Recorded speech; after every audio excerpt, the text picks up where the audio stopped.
Alright, so weekly walk in the field. I just finished harvesting. We got some great red Russian and curly leaf kale this week. You can see the lettuce over there. It's a mix of Parrot heads and new red fire heads. And then the other green this week is the chard over there. Here, this is kale we harvested last week. You can see it's coming in nicely.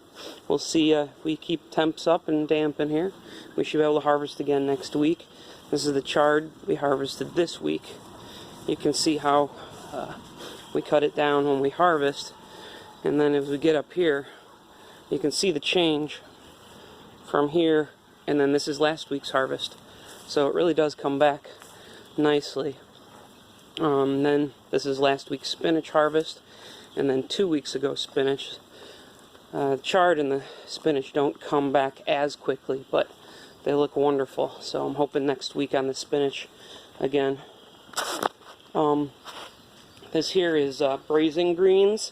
So you have some mustards and some kales. You know, things you can mix together and either toss in a salad or saute up. And then right here is that mesclun we planted. I think it's about a month ago. Could be 3 weeks. I got to check the calendar.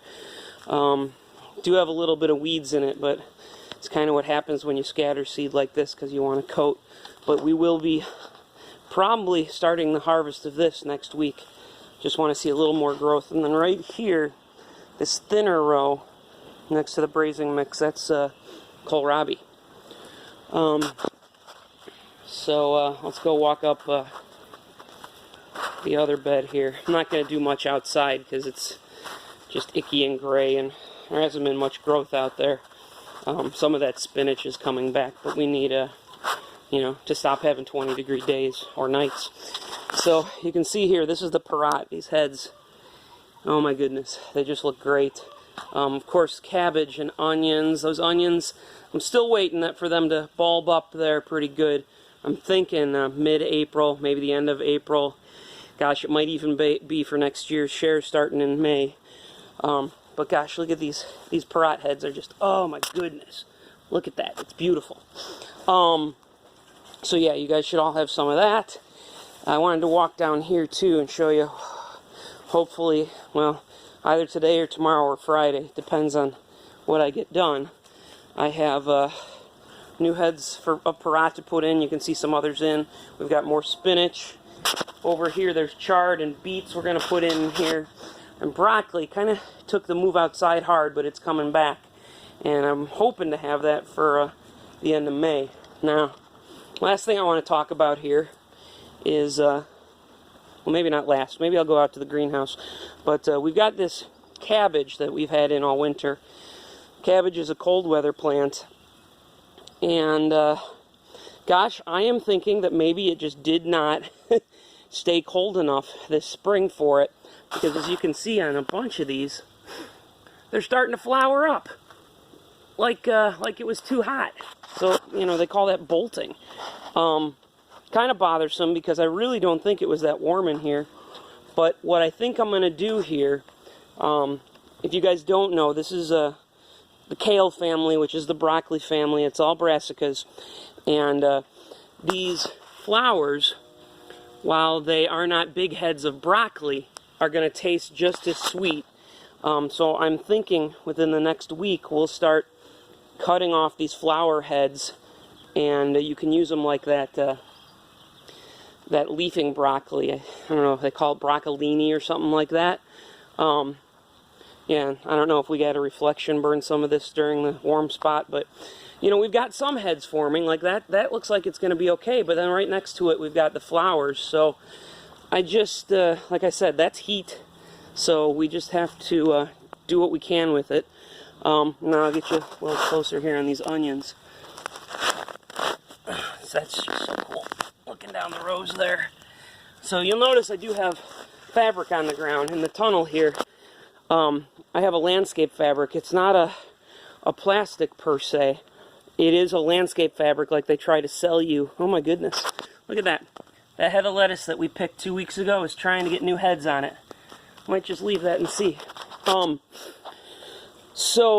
Yeah, that landscape fabric they try to sell you to put in your beds that doesn't work because, you know, soil drops from the sky and seeds fall on top of it and then root on top of the fabric. It does okay in here because over the winter I really didn't want to be out here in 20-degree weather disturbing the plants and hoeing or weeding by hand. And so what we'll do, what we did is we prepared the beds and then we burned holes the way we wanted them in the fabric with a torch. And then when we're done with that area, the lettuce in particular, we'll roll it back like we did there where the full-size bok choy was, and then replant it in the spring. And this will roll up, and then next fall we will roll it back down after we prepare the beds after the tomatoes are done, and reuse it. So I like that a lot better than putting plastic on the beds and then throwing it out. Outdoors, this stuff would have just been destroyed. It's kind of why I like this tunnel instead of those low tunnels, because you get 2 or 3 years on that plastic on the low tunnels and then it's just beat up to death. And there's nothing you can do. So that's the tunnel this week.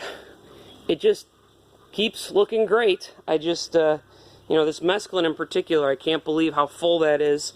Hopefully, I haven't seen temperatures going much below freezing. That means this mesclun here will just put on inches every week, and we should be harvesting that like crazy. So I'm going to pause it and then walk over to the greenhouse, show you guys what's going on in there.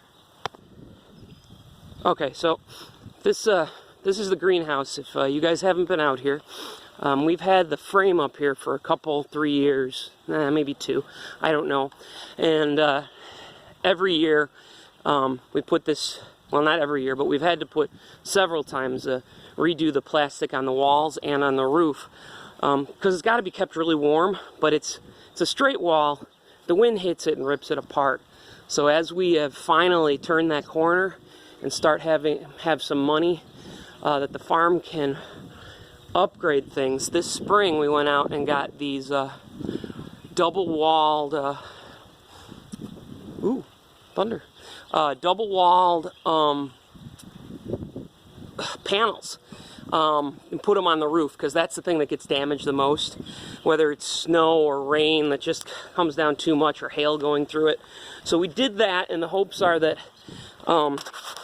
as we start to have a little bit more, maybe before next spring, we'll put 8 foot up from the ground here on each side. We'll put up these walls and leave plastic on the top as a vent, or we'll get a fabric or something there.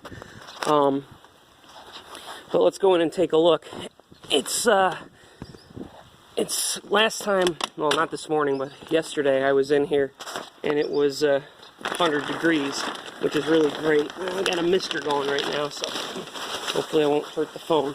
There we go. So the tomatoes and next week's microgreens are out here. Wow, that mister puts out a lot. I have to turn that off. We've got more lettuce seeded there. You can see all the tomatoes growing. All of our seeds and soil for starting. I'm going to start some more seed blocks this week. I've got some more spinach in the tray there. But this is the inside, and oh yeah, I guess we should look and see. I think outside temp is about 45 right now. So we're just a little bit warmer in here at 50. But it's because we've not really got sun out. But you can see, okay, so it looks like we went down to 37 last night and it was 104 yesterday. So, well, now I've got to get the water out of these trays because I left the mister on. No worries, it'll be fine. So I will see you guys later.